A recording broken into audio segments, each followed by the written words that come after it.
And we are 1 year away from the Winter Olympics in Milan, Italy. But that doesn't mean we can't dream about the perfect U.S.-based snowy Olympics.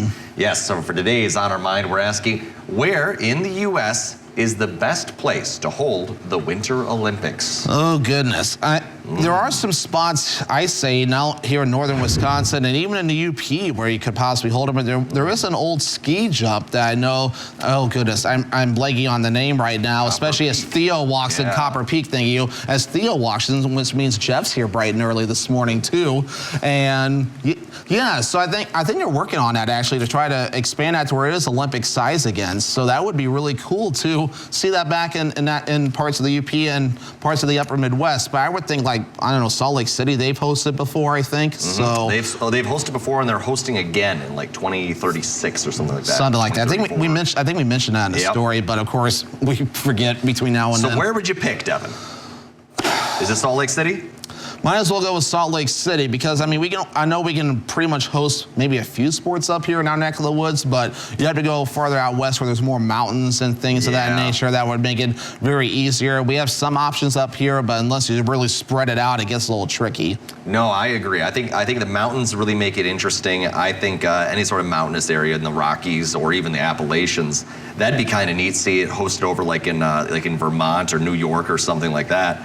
I mean, that's where the backup bobsled races are going to be in New York if Milan can't get their, get the stadium built quick enough. Yeah, hopefully they can figure that out too. I know Vancouver, they've hosted the Winter Olympics before, and I know that's been really cool to see. Obviously, as we know, it can get cold across parts of Canada and here in the States too, so we can definitely, whether it's natural or man-made, we can definitely make something happen.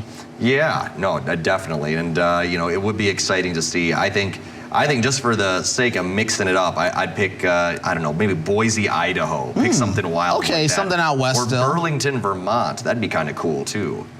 Interesting. Yeah, both mountainous, but, not the typical spots, but still easy enough to get to with a plane. You got to have that ease of access. That's an essential key there. And we do have some airports up here in Wisconsin. I'm not sure offhand if there's, I would imagine there's at least one in the UP, but offhand, I'm not too familiar with the UP, so bear with me there. I think Houghton's got one that goes down to flights to Chicago, and then also I think Marquette has one that also. Yeah, Marquette would make sense because they're a bigger town. Yeah. Yeah, but either way, an interesting time. I always am a fan of the Winter Olympics. I like the downhill skiing.